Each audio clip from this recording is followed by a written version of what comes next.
Welcome, everyone. My name is Lynette Davis of A&D Media, and I want to welcome you to this episode of Marketing Superheroines and Superheroes Unite. So I have a very special guest with us here today, Miss Lisa Rodriguez. Welcome, Lisa. Hi there. Thanks for having me.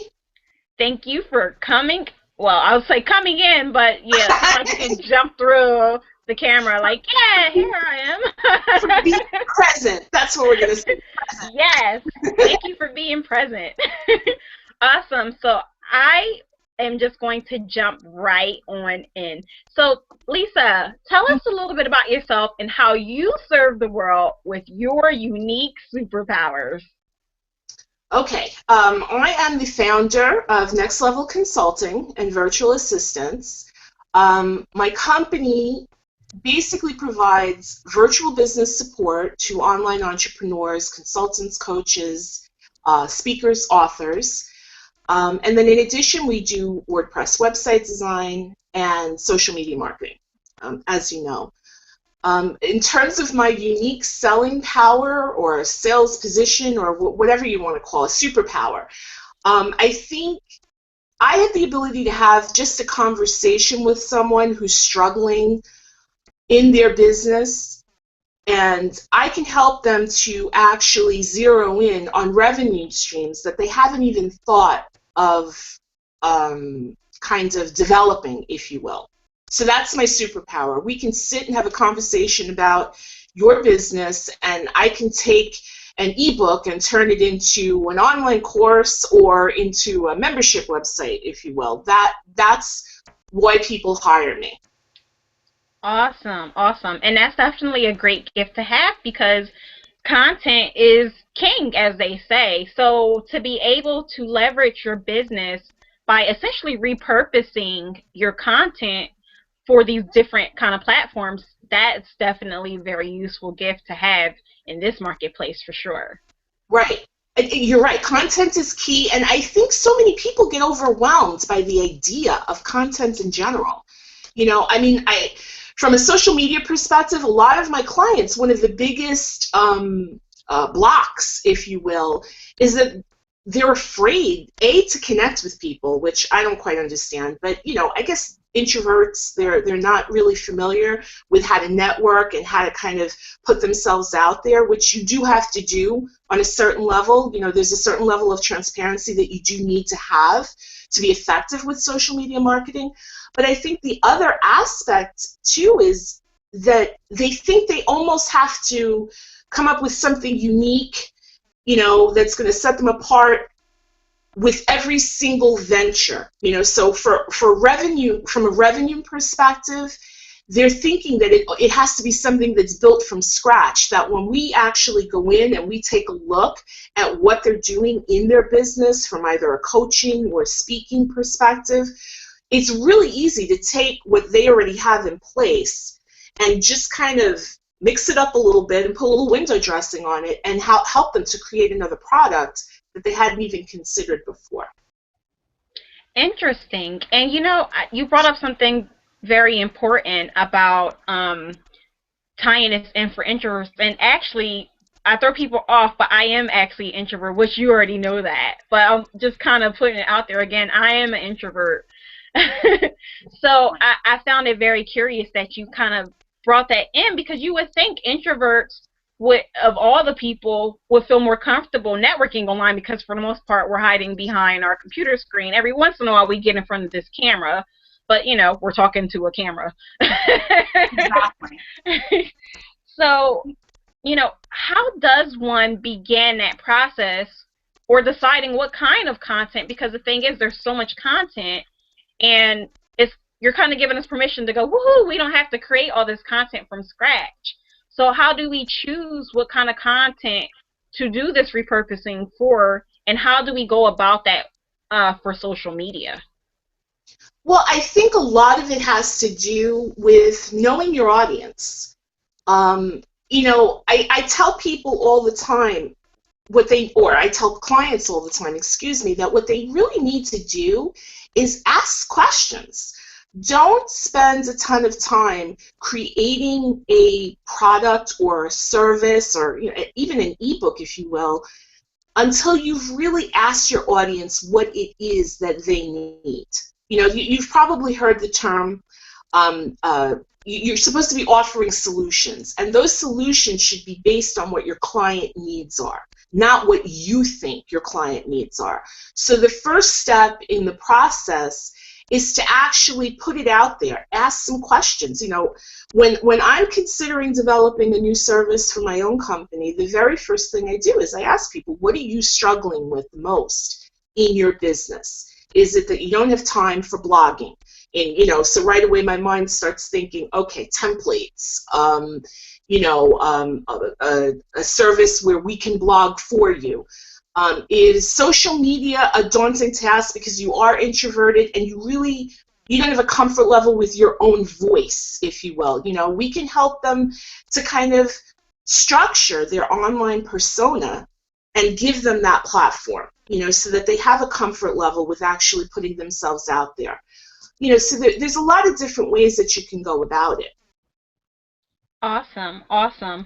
And I'm going to ask a tough question. Hopefully, you don't mind me asking it, and hopefully I can pull it out.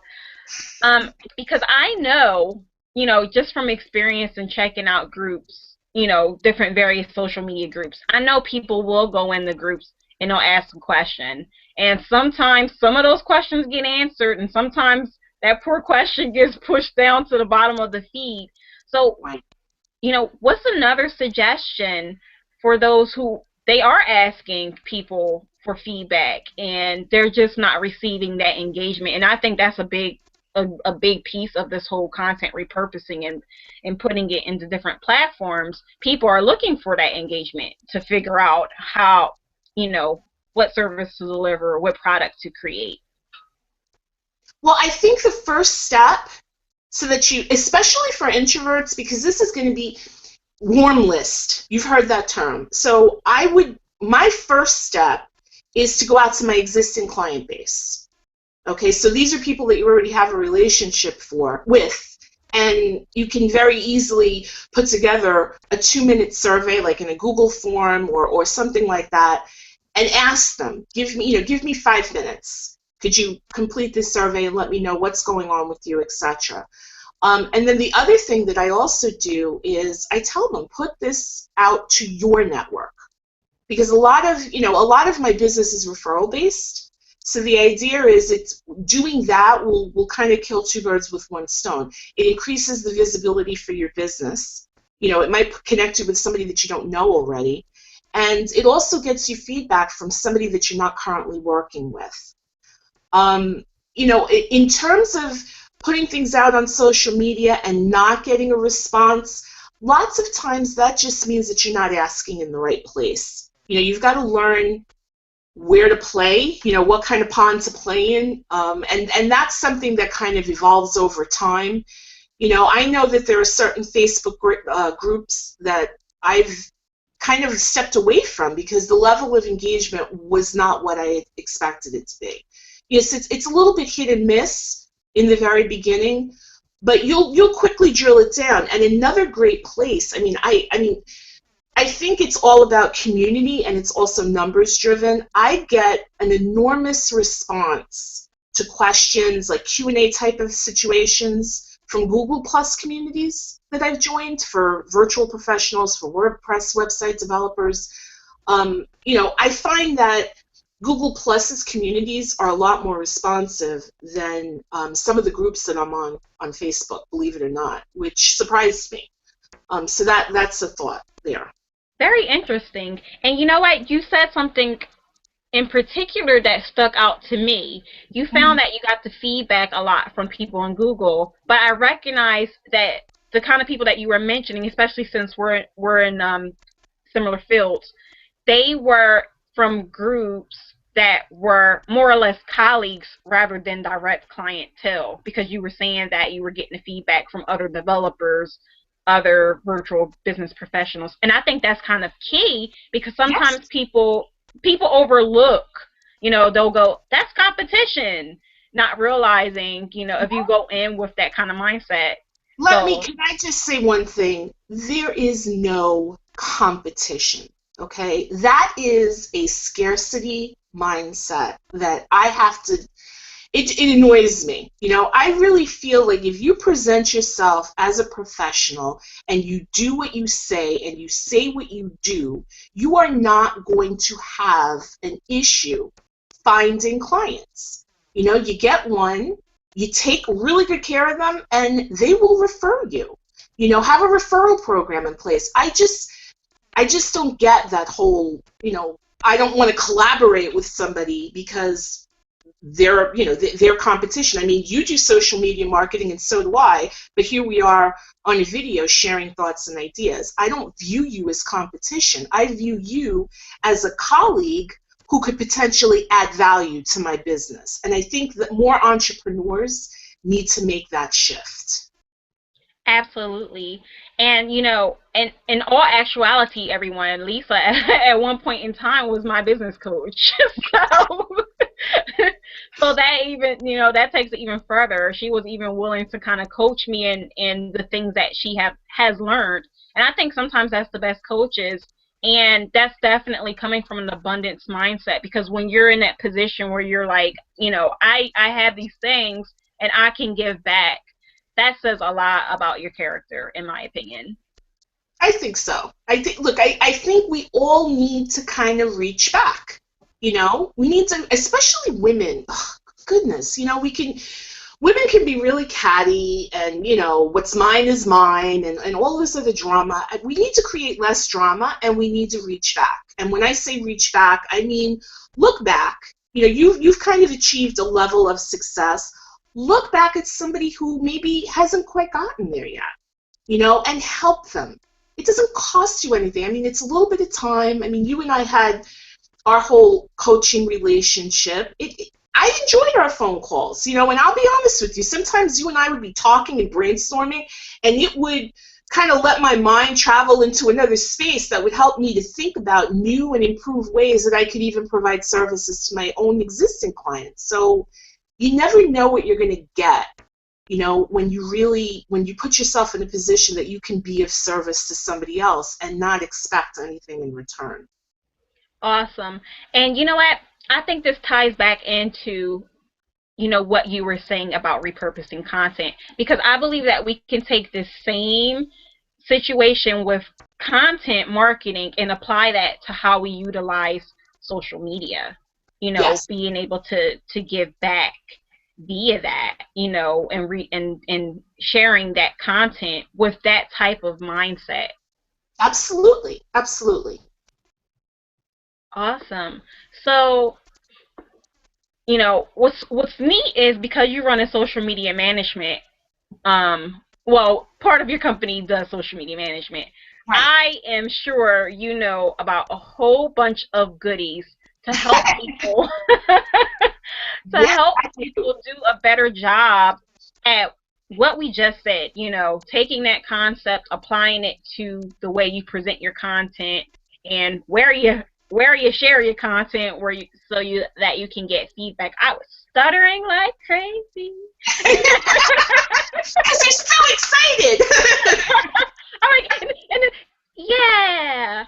So, and so going back to that, could you share with us one of your favorite tools to help us get that done? Okay, my favorite.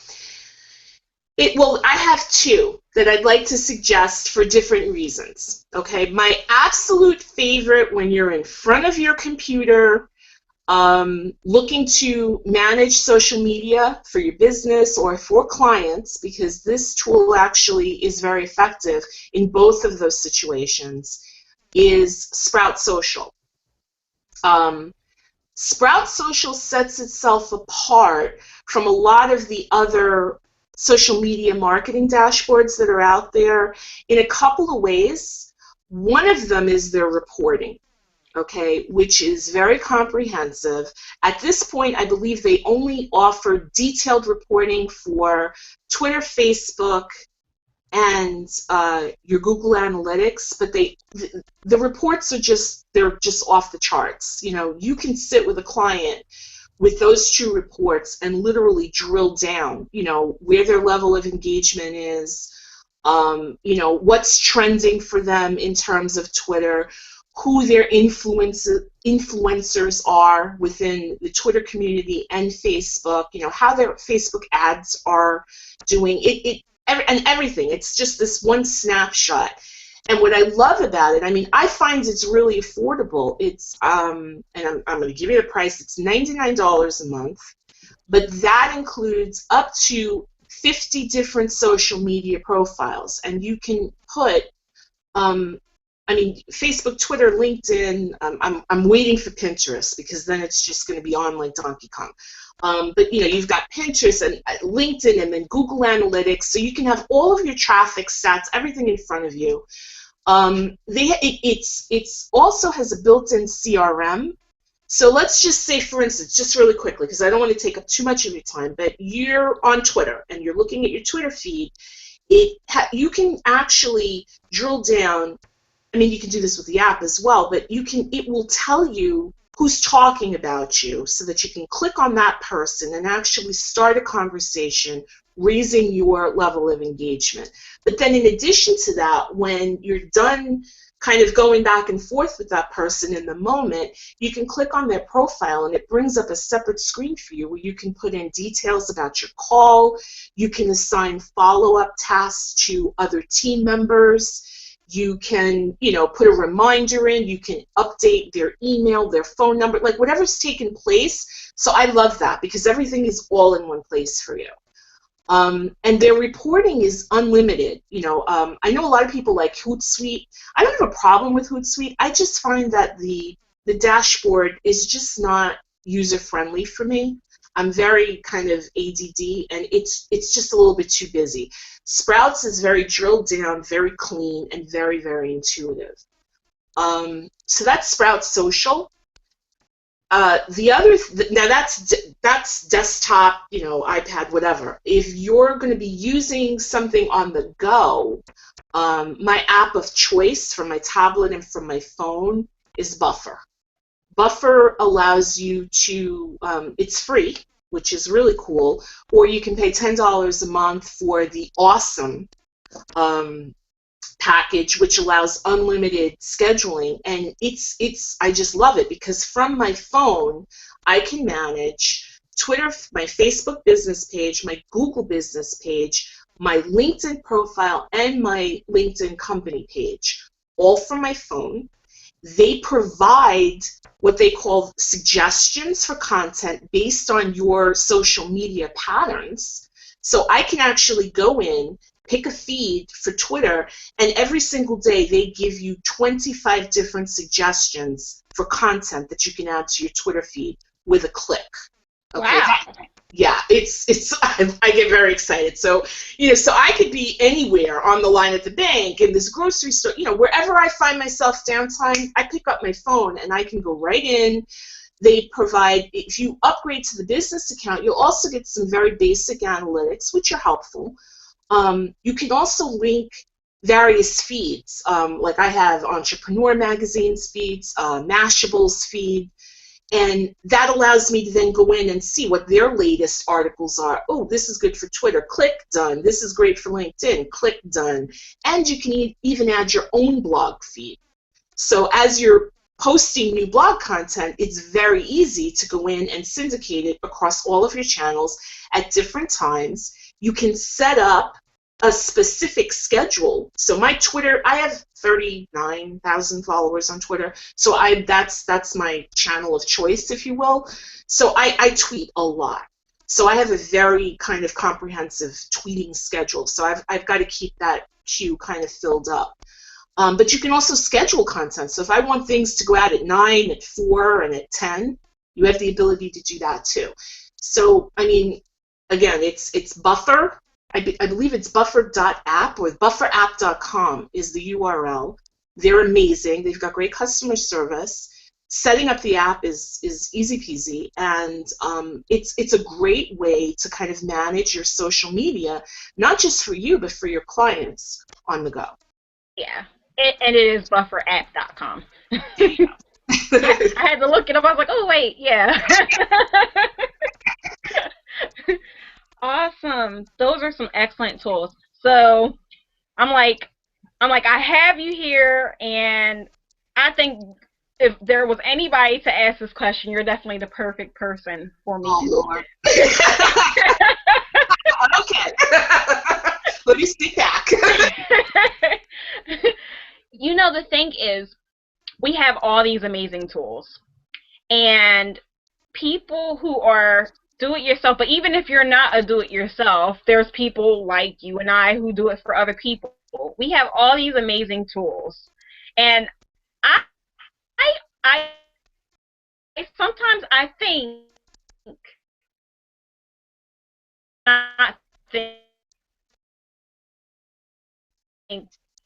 but I wonder if others will start. All right, you know, I don't need any assistant. I got my good buddy Buffer, you know, sending out all my RSS feeds and things of that nature. So I want to round this question to, because of all the convenience of all these tools that will help us streamline and automate, what would you suggest for somebody who is considering delegation, but they're on the fence because they're thinking, I have all these tools. What for? Well, okay. And I get this. I get this too. I mean, I had a conversation with a cranky woman about a week ago who basically told me, you know, well, I'm paying XYZ for my social media dashboard, so, you know, what value are you going to bring to my business? You know, why should I basically pay you for social media management? And that's your question, right? Because we kind of went in and out a little bit with the video. So you're wanting to know, why would somebody want to delegate social media management to somebody when there are a lot of tools that will automate the process? Is that correct? Essentially, yes.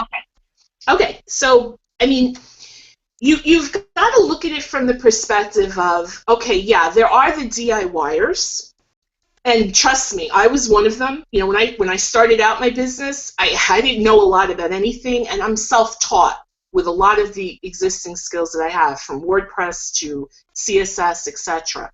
So I get the whole DIY mindset. However, when you're running a business and you're trying to make money and pay your bills, and you're also, you know, maybe your situation is you've got a family, you've got a husband, you have this, you have, you know, you've got a dog, you got a cat, you got a house, a car, whatever, you need time. And I can't impress upon my own clients enough. I tell them this all the time. You need to be focused on what you're most passionate about. That one thing that gets you up out of the bed in the morning and keeps you awake at night. Your business, whether it's coaching, whether it's writing, whether it's speaking, you know, knitting socks, whatever. That's what you need to do, because that is what is going to generate business for you. If you're not a social media fanatic, or if you're not going to be able to generate revenue for yourself by doing social media management, then that is something that you need to delegate. Period. End of sentence. You know, it's okay to kind of do stuff on the fly, and to, I think for my clients, they all want to know what they don't know. You know what I mean? Just because they want to kind of feel like they're getting, you know, a good bang for their buck, if you will. But I tell them time and time again, you know, you can either be billing your client $150 an hour for your coaching services, or you could be playing around with your social media dashboard. Pick one.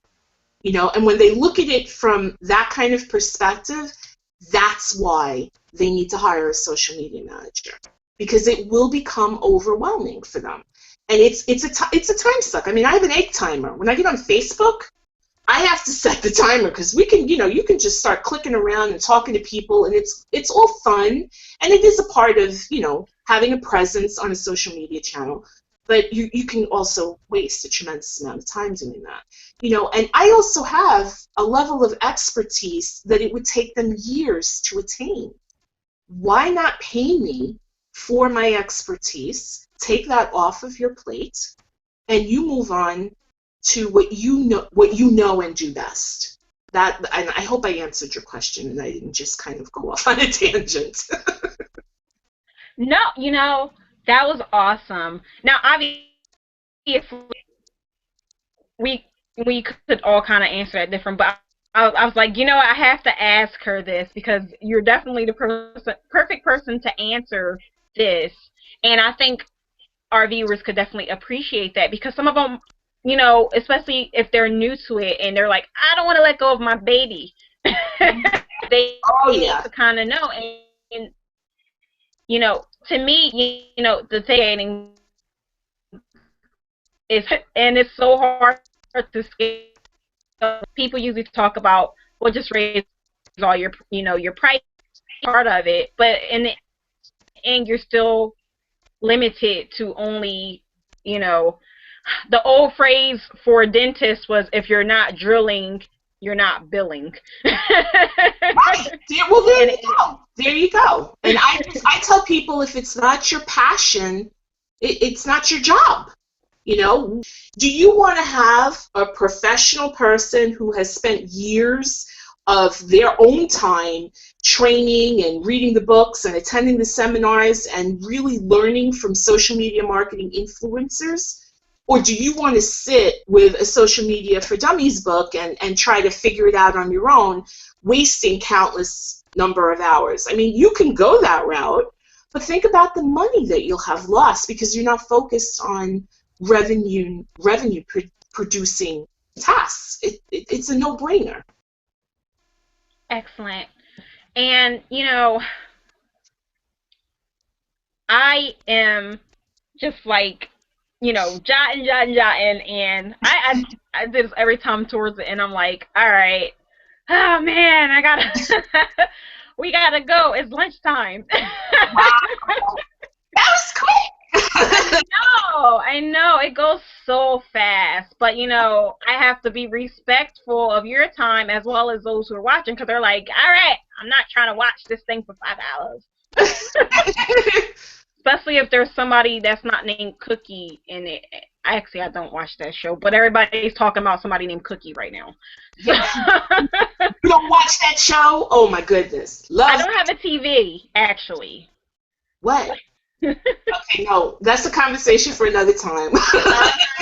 Yeah, I throw people off with that one. So, can you leave us with one final wisdom nugget before I actually go eat a cookie?